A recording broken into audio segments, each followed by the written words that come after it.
Don't go for a roll call until she's on. Bob can start telling them jokes or something.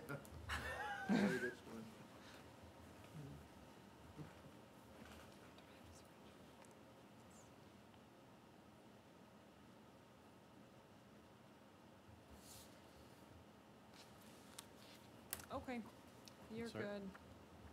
good. Okay, the time is now, what is the time?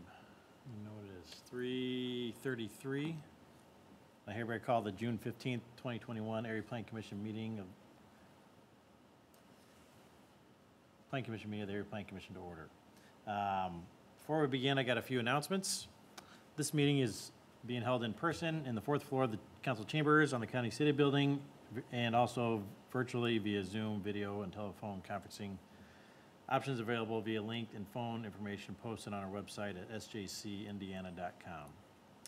Due to issues with usage of videos by persons viewing meetings, the county has determined that it is appropriate to require during virtual and partially virtual meetings that members of the public viewing meetings keep their microphones and cameras turned off.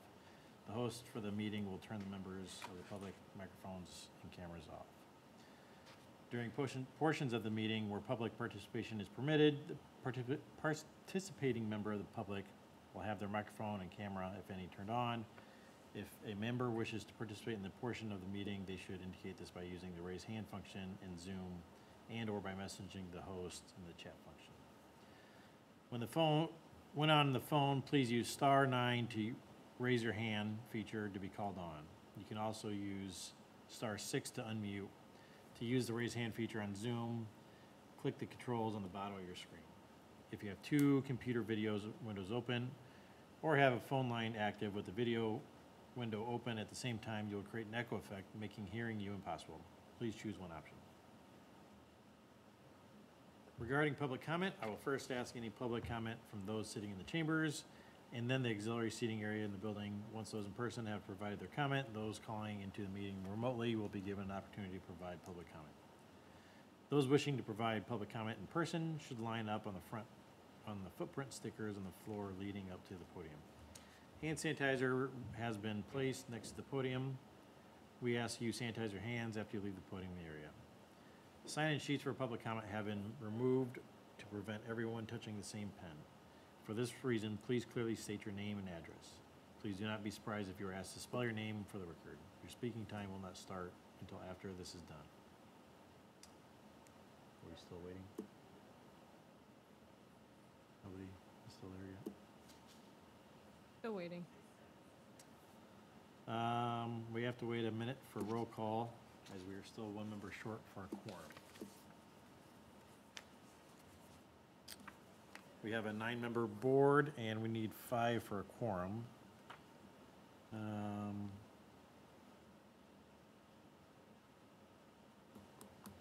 guess we will, just wait.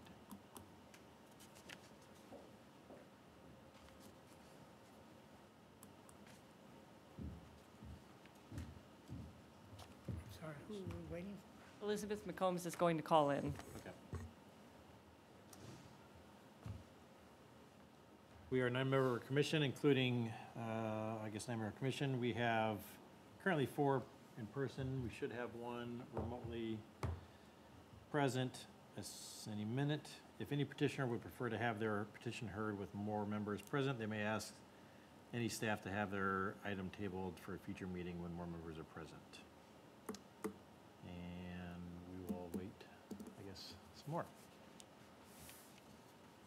Anybody got any good jokes?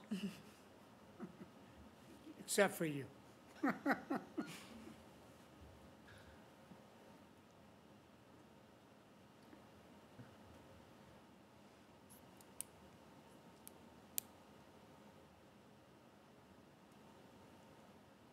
How's she calling?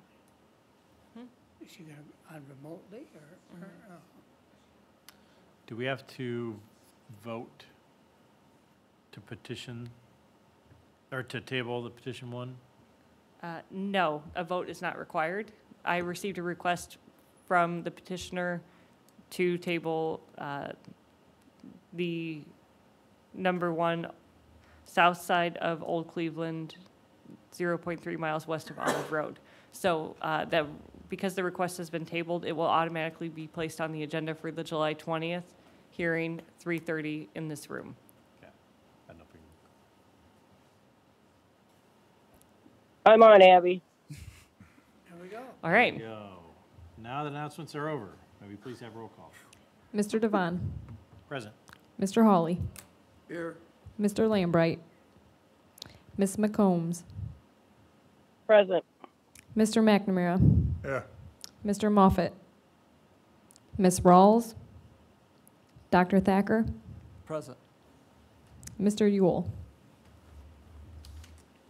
Again, thank you, Samantha.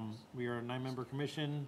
We have 5 commission members present today. If any petitioner would prefer to have their petition heard with more members, they may ask staff to have their item tabled for a future meeting when more members might be present. And we just did table, or do we need to re-go over that?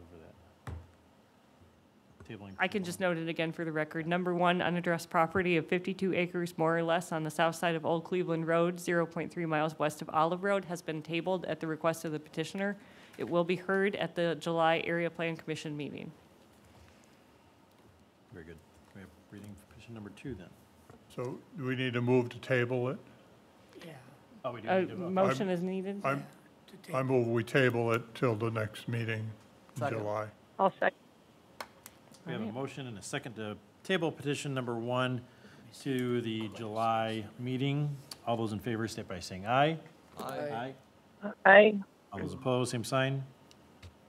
Motion pass. We have reading for petition number 2, please. APC number 2961-21, a proposed ordinance of St. Joseph County Redevelopment Commission to rezone from A Agricultural District to I Industrial District.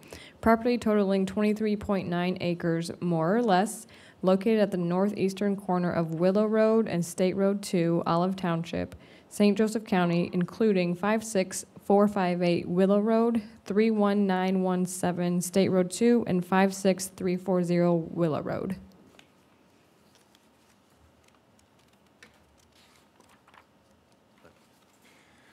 For the staff report, this is Ryan Fellows with the Area Plan Commission as part of the Department of Infrastructure Planning and Growth with the offices on the 7th and 11th floor of this building.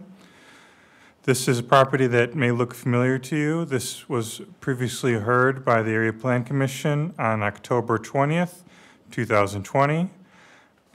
It was reviewed by the County Council and voted down at the time, but the petitioner is interested in reapplying. So I'll go through the material here. It's similar to, as you saw last time, these are 3 pieces of property. There were 3 single-family homes which have since been demolished.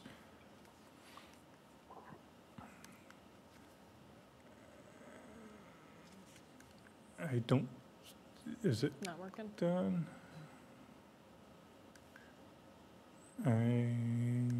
There we go. Okay, great.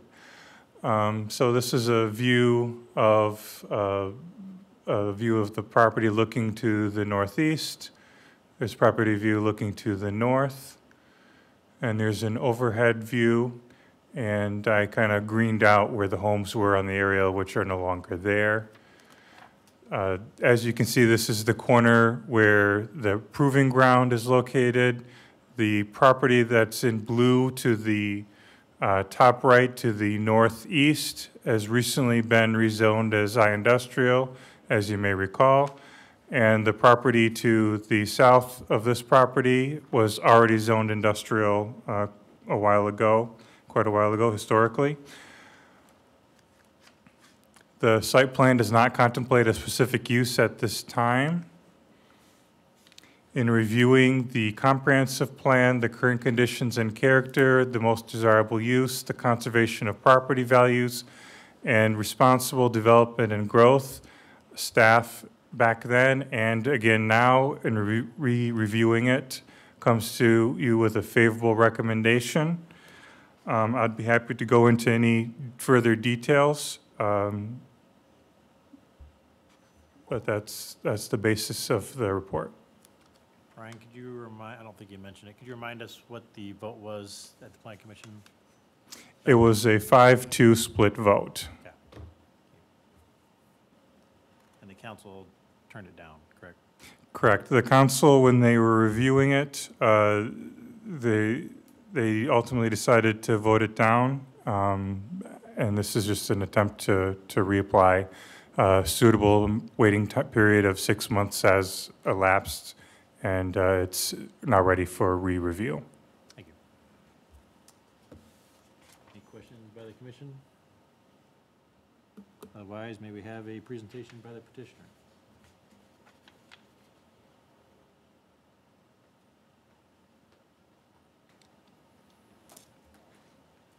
Good afternoon. My name is Aaron Blank with Lawson Fisher Associates, offices at 525 West Washington Avenue in South Bend, representing the petitioners, St. Joseph County Redevelopment Commission.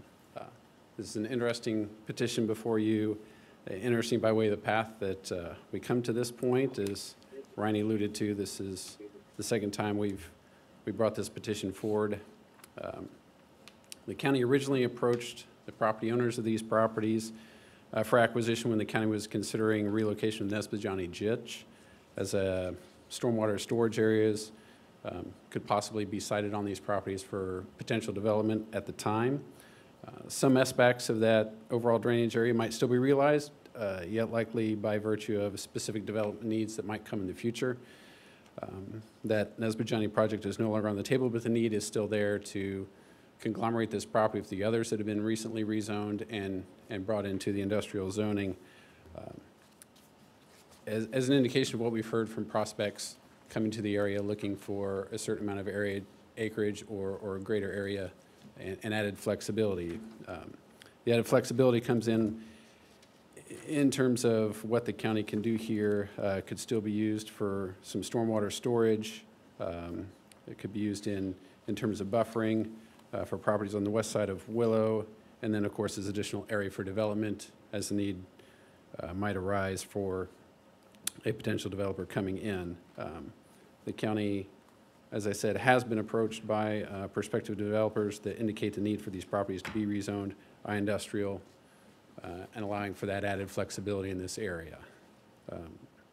I should note that it's my impression that the county council in the prior vote, we didn't have a prospective person for the development in this area, and the comment that we received was we have enough industrial development until we have a user, and that landscape has changed. We now have people coming to the table asking for this property to be developable, as it is county-owned.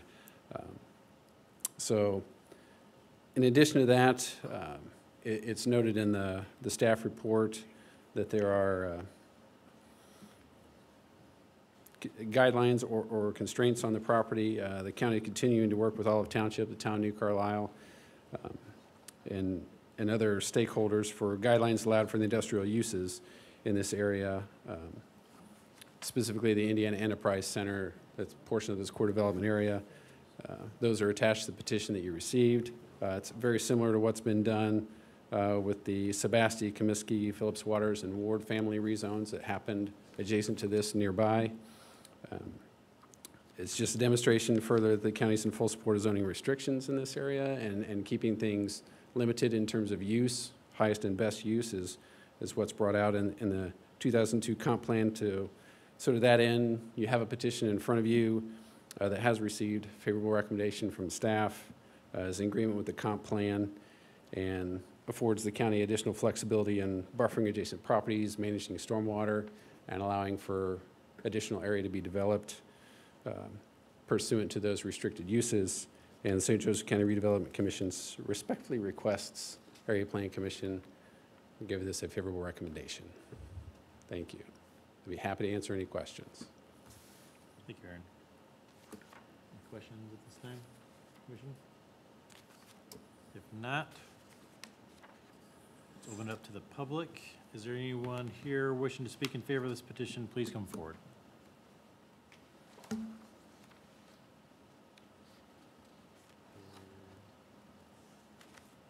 Seeing none, is there anybody on, looks like we added one more, anybody on Zoom wishing to speak in favor of this petition, please raise your hand. Seeing none, Anyone present wishing to speak against this petition, please come forward. State your name and address. Thank you. Dan Caruso, 305 Compton Street, New Carlisle.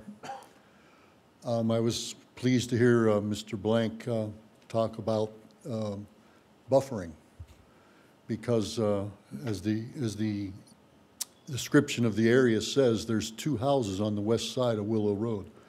Whether it's 1 house, 100 houses, it doesn't matter. There is somebody living on the west side of Willow Road, right across the street, where they want to rezone this industrial. Now, Mr. Blank said it could be used for buffering, it could be used for water retention. I would say that's the only thing it can be used for. And there's no need to rezone that to hold water or to grow trees or to put up shrubs. But right now, there's actually 5 people on Willow Road. There's 3 houses farther down, and Willow Road bends around into Fillmore Road, which makes it kind of like in and out. It's not like a major thoroughfare.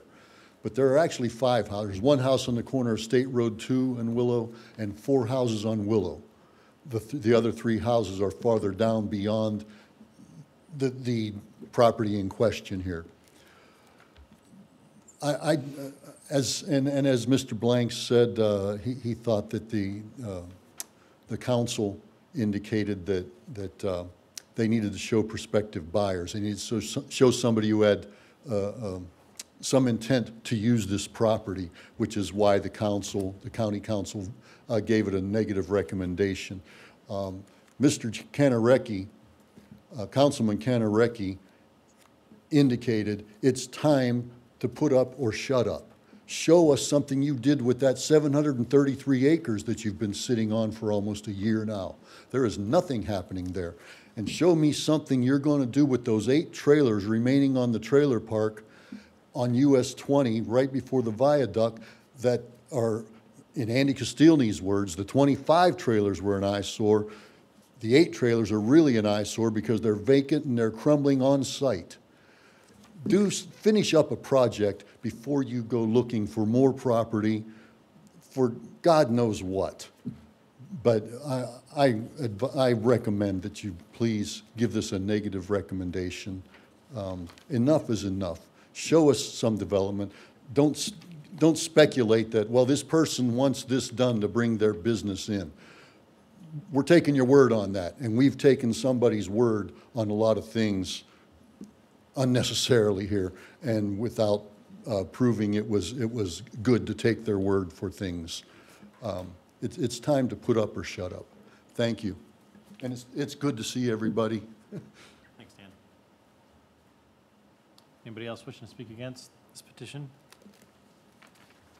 Anyone online wishing to speak against this petition? Seeing none. Petitioner has a chance for rebut.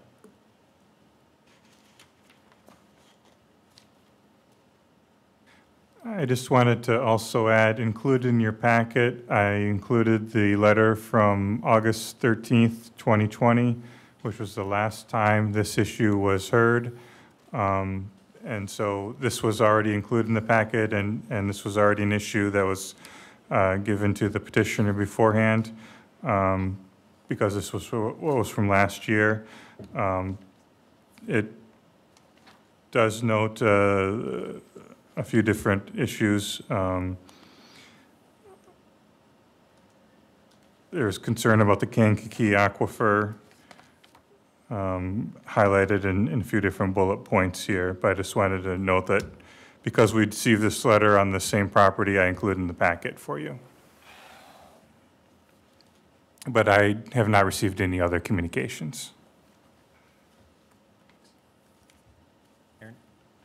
Sure, thank you. Just in response to Mr. Caruso's comment about site development and then not needing to rezone to use as a buffer retention,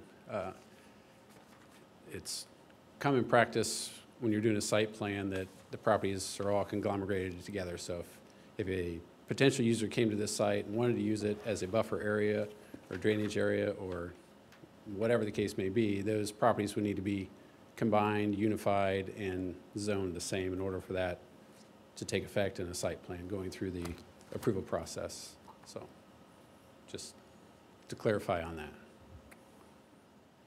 That I don't believe split zoning on a site plan would be an approvable action. Yeah, our zoning ordinance is a little more nuanced than that because we had this issue with a case that came up at the Area Board of Zoning Appeals.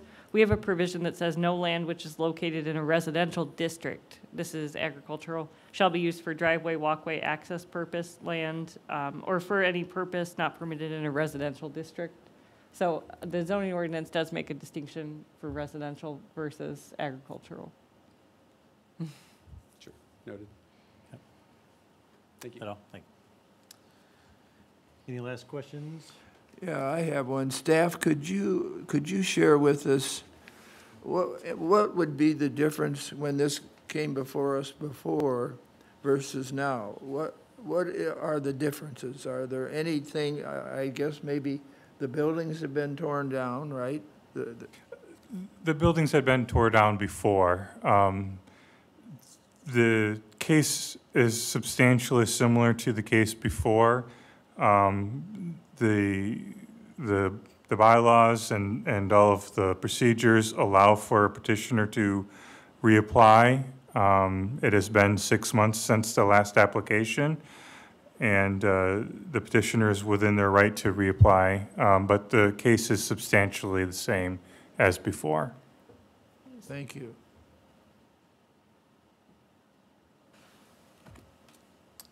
May we have a motion? I will add, the one difference I can think of is that there's a written commitment that's been included, which Aaron Blank had spoke about. This wasn't part of the original submission a year ago, almost a year ago, but this clarifies a kind of the intention of the county council to prevent heavy industrial uses in these properties. And so that has been memorialized with this proposed written commitment. So that is something that is different. Thank you. Do we have a motion?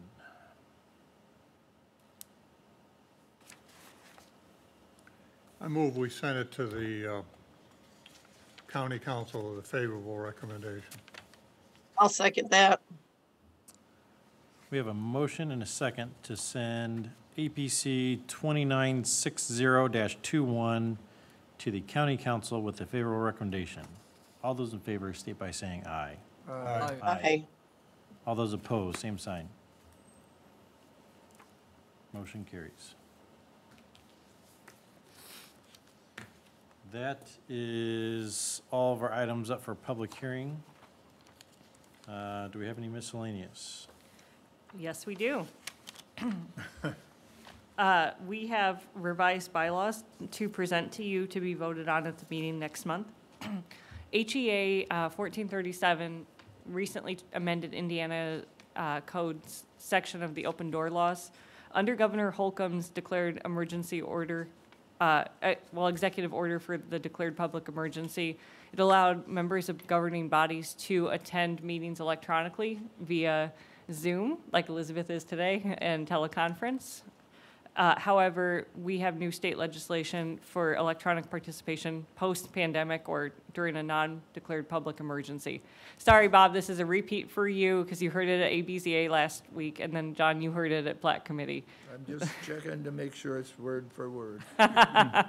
So I'll go over the policy, but just as a high level, Thorin Grodnick drafted a policy for the Board of Commissioners for electronic meeting participation, and it was advised that all of the governing bodies for St. Joe County adopt the same policy.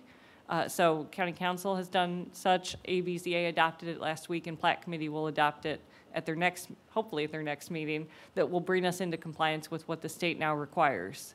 So moving forward, after the non-declared public emergency, which is set to expire June 30th, right, Mitch? July 1st onward, we will need to be in compliance with the state in regards to electronic meeting policies. And here's the high level. 50% of members must be present in person. No more than, a member may not attend more than 50% of meetings electronically in a calendar year. A member can only attend 2 consecutive meetings electronically, and you must attend at least 1 meeting in person between sets of meetings attended electronically. If you wish to participate electronically, you'll need to notify the chair, or us, 48 hours prior to the meeting. Members that attend must be seen and heard. So for today, when we had Elizabeth joining via teleconference, that's permitted under the Governor Holcomb's executive order during a pandemic or the declared public emergency, but following that, you'll have to be seen and heard. And then meeting minutes must state which members attended in person and which attended virtually, and roll call votes will be required. We had the joke at ABCA last week. Brandy Ecker, who's our attorney, is an attorney for a board that has 38 members. And if they have anyone attending electronically, they have to take a roll call vote. Luckily, we only have 9, so it won't be too bad, but that's the rule moving forward. So what we've done is amend the bylaws to add a new section for electronic meeting participation. It's what we did for Plat Committee and ABCA. So asking for your we're presenting it to you at this meeting for you to consider and then vote on at the July meeting. But even if we don't vote on it until the July meeting to be in compliance with the state requirements, we'll have to adhere to it for the July meeting. It's just a rule of the bylaws that we have to present it to you, and then it has to be voted on at the next meeting. But basically, this policy has to take effect July 1st. Am I right, Abby, that the way I understand this, that we couldn't have had this meeting today because 50% of us aren't here? Am I misinterpreting? If this was July, Pardon? if this was July, Yeah. you're saying. If this was already in effect. Didn't you say that Or is it 50% of the us members have to present? be in attendance?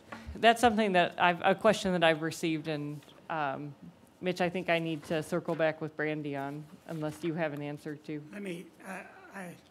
I was more concerned about winter, being gone for the winter and being gone for more than 3 months during the winter, to be honest with you. Yeah, right. For some folks, but let me read the exact. The actual. Yes, it says, at least 50% of the members of the governing body must be physically present. Well, and we only have 4. Yeah. So That's you're what I'm right. saying, yeah. Which I confirmed with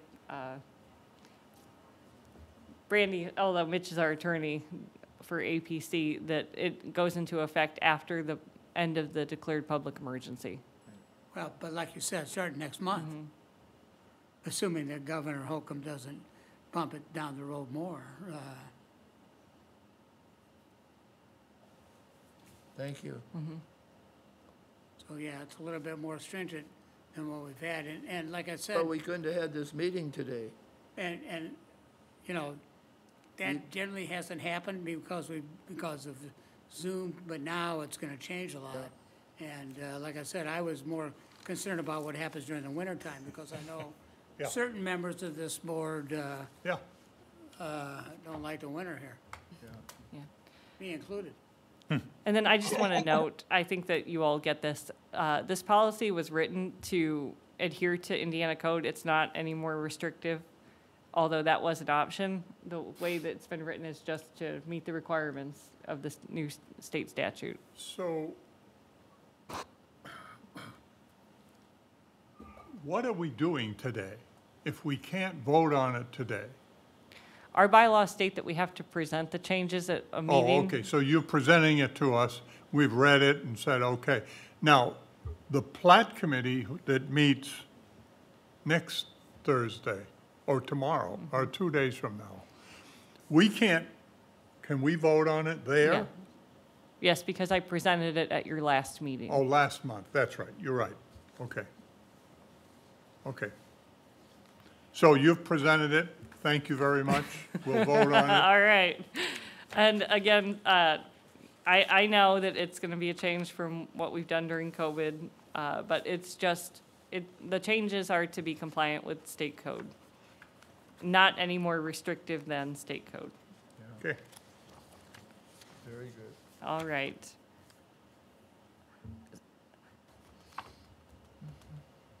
So we'll just roll into my report, if that's all right. Just a real short update on where the comprehensive plan stands. Back in May, on the 16th, the Board of Commissioners authorized staff to negotiate contract with Rundle Ernstberger Associates. They're partnered locally with Avonmarsh for the comprehensive plan. I've included a memo from the selection committee, including Adam, kind of summarizing the process to get to that point. A total of 12 firms submitted proposals and 3 were interviewed. And staff met with REA the week of May, or on May 24th, to review the terms of the contract. There are some minor revisions in regards to public engagement that we've asked them to make, add a couple of meetings in, and be a little more specific in terms of like the website and what they've, to address some of the selection committee's comments in the interviews. And it's anticipated that we'll get the contract back and on the agenda for the Board of Commissioners to vote on, hopefully June 22nd, a week from today. And then we've already covered electronic meeting policy.